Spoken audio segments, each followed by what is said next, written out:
विश्वकर्मसमारम्भां विश्वरूपाचार्यमध्यमाम् अस्मदाचार्यपर्यन्तां वन्दे गुरुपरम्परां। गुरुर्ब्रह्मा गुरुर्विष्णु गुरुर्देवो महेश्वरः गुरुर्साक्षात् परब्रह्म तस्मै श्रीगुरवे नमः। गुरवे सर्वलोकानां विशजे भवरोगिणां निधये सर्वविद्यानां दक्षिणामूर्तये नमः। ఓం శ్రీ గురుభ్యో నమః. మనము ఈ పరాభవనామ సంవత్సర నూతన సంవత్సర పంచాంగ శ్రవణాన్ని జరుపుకుంటున్నాం. మరి ముందుగా పోయిన సంవత్సరానికి మనం స్వస్తి చెప్పుకుంటూ మరి ఈ నూతన సంవత్సరాన్ని ఆహ్వానిస్తున్నాం. మరి ఈ నూతన సంవత్సరం యొక్క నామము పరాభవనామ సంవత్సరం.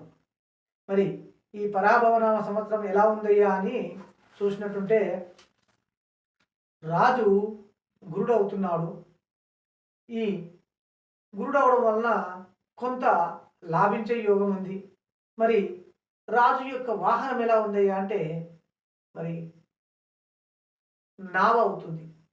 రాజు వాహనము నావ అంటే రాజుకు కూడా కొద్దిగా కష్టకాలమే. ఈ ఏదైతే సముద్రాలలో ప్రయాణించేటువంటి నావలు, పడవలు, షిప్పులు లాంటి జలాంతర్గాములకు కూడా కావచ్చు. సముద్రాలలో ఏవైతే ప్రయాణిస్తున్నాయో వాటన్నిటికీ ప్రమాద గంటికలు ఉన్నట్టే. ఎందుకంటే నావ అనేది అది కనుక ఇక్కడ మరి మంత్రి ఎవరయ్యా అంటే మంత్రి కుజుడు అవుతున్నాడు. మరి కుజుడు మంత్రి అయినప్పుడు ఏ విధంగా ఉంటుంది? చోర అగ్నిభయాలు అధికంగా ఉంటాయట. దానికి కారకత్వం ఆయన. తప్పకుండా చోరులు ప్రబలి ఛాన్స్ బాగా ఉంది. అదేవిధంగా అగ్నిభయాలు, అగ్ని అనుకోకుండా ఇక్కడ అగ్నిభయాలు జరుగుతున్నాయి. అదేవిధంగా భూకంపాలు కూడా వస్తాయని సూచనలు ఉన్నాయి. మరి సేనాధిపతి చంద్రుడు కొంత ఆలోచన పరంగా చాలా బాగుంటుంది. కానీ సేనాధిపతి మెత్తగా ఉండకూడదు. అదేవిధంగా మన భారతదేశం పశువులకు నిలయము, పశు సంపదకు నిలయము, పాడి సంపదకు నిలయమైనటువంటిది మన భారతదేశం. అలాగే మనకు ఈ సంవత్సరము పశునాయకుడు ఎవరైతే పశువులకు నాయకత్వం వహించేవాడు పశుపాలకుడు, గోపాలకుడు, వారే శ్రీకృష్ణుడు. శ్రీకృష్ణుడు పశువులను పాలిస్తున్నాడు. మరి సమృద్ధిగా పశువులు బాగుంటాయి. మరి స్థాన రక్షకుడు కూడా శ్రీకృష్ణుడే. కనుక పాడి పరిశ్రమ బాగా అభివృద్ధిలో ఉంటుందట.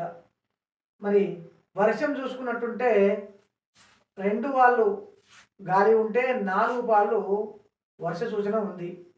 దీని వలన పంటలు బాగా పండుతాయి. కానీ అకాల వర్షాలు పడవచ్చు, అకాలానికి రాకపోవచ్చు. కనుక అతివృష్టి అనావృష్టి జరగవచ్చు. పండిన పంటలు చేతికొచ్చేటప్పుడు కష్టకాలం కూడా చూపిస్తుంది. అదేవిధంగా మనము ఈ సంవత్సరము 12 రాశులకు చూసుకున్నట్టుంటే మరి మొట్టమొదలు మేషరాశికి ఆదాయం 11, వ్యయం 5, రాజపూజ్యం 2, అవమానము 4. మరి వృషభానికి చూసినట్టుంటే 5 పాలు ఆదాయం ఉంది, 14 పాలు ఖర్చు ఉంది. మరి రాజపూజ్యము 5 పాలు ఉంటే 4 పాలు అవమానం ఉంది. మరి వృషభం అలా ఉంటే మరి మిథునానికి 8 పాలు ఆదాయం ఉంది, 11 పాలు ఖర్చు ఉంది. మరి ఒక్కరు మాత్రమే మెచ్చుకుంటే 7 తిట్టుకుంటారట మిథున రాశికి. మరి కర్కాటకాన్ని చూసినట్టుంటే 2 పాల ఆదాయము, 11 పాలు ఖర్చు ఉంది. 4 మెచ్చుకుంటే 7 తిట్టుకుంటారట. మరి సింహరాశికి చూసినట్టుంటే 5 పాల ఆదాయము, 5 పాల ఖర్చు ఉంది. మరి 7 మెచ్చుకుంటే 7 నొచ్చుకుంటారు కూడా. కన్యా రాశికి చూసినట్టుంటే ఆదాయం 8, 11 వ్యయమన ఖర్చు.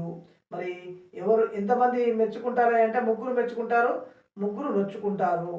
తులారాశికి చూసినట్టుంటే ఖర్చు 14 వాళ్ళు, ఆదాయం 5 వాళ్ళు. మరి రాజపూజ్యము 6 వాళ్ళు, 3 వాళ్ళు అవమానం. 3 మెచ్చుకునే వాళ్ళు ఎక్కువ ఉన్నారు తులారాశికి. మరి వృశ్చిక రాశికి చూసుకుంటే 11 వాళ్ళ ఆదాయము, 5 పాళ్ళు ఖర్చుంది. ఇద్దరు మెచ్చుకుంటే 6 నొచ్చుకుంటారట. మరి ధనస్సు రాశికి 14 వాళ్ళ ఆదాయం, 11 వాళ్ళు ఖర్చు. ఇద్దరు మెచ్చుకుంటే 6 తిట్టుకుంటారట. మరి మకర రాశికి 2 వాళ్ళ ఆదాయం ఉంది, 8 వాళ్ళు ఖర్చు ఉంది. ఒక్కరు మాత్రమే మెచ్చుకుంటారు, ఇద్దరు తిట్టుకుంటారు. మరి కుంభరాశికి 2 పాళ్ళ ఆదాయం ఉంది, 8 పాళ్ళు ఖర్చు ఉంది. మరి రాజపూజ్యము 4, రాజవమానం 2 చేస్తారు. అదేవిధంగా మీన రాశికి 14 వాళ్ళ ఆదాయం ఉంది, 11 పాళ్ళు ఖర్చు ఉంది. మరి 7 మెచ్చుకుంటే 2 మాత్రమే తిట్టుకుంటారు. ఈ విధంగా ద్వాదశ రాశుల చూసుకుంటే మరి ఆదాయం మొత్తం 12 రాశులకు వచ్చి 87 ఆదాయం ఉంటే మరి ఏమనగా ఖర్చు ఎంత ఉందయ్యా? 114 ఖర్చు ఉంది. ఈ విధంగా ఖర్చు మాత్రము దేశానికి అన్ని రాష్ట్రాల వారికి కూడా కలిపితే ఖర్చే ఎక్కువ ఉంది. మరి ఇక వస్తే మరి క్రిమి కీటకాలు ఏ విధంగా ఉంటాయి అంటే, మనము భూమిలో నుంచి వచ్చేటటువంటి ఏ కీటకమైనా వృద్ధి అవుతుందంట. అదేవిధంగా శునకాలు వృద్ధి అవుతాయంట. జంతు సంపద వృద్ధి అవుతుంది. అది వానర సంపద ఇంకా పెచ్చుమీరే ప్రబలది ఉంటుంది. కనుక వానరులతో ఈ శునకాలతో కూడా జనానికి బాధలు వచ్చేది కనపడుతుంది.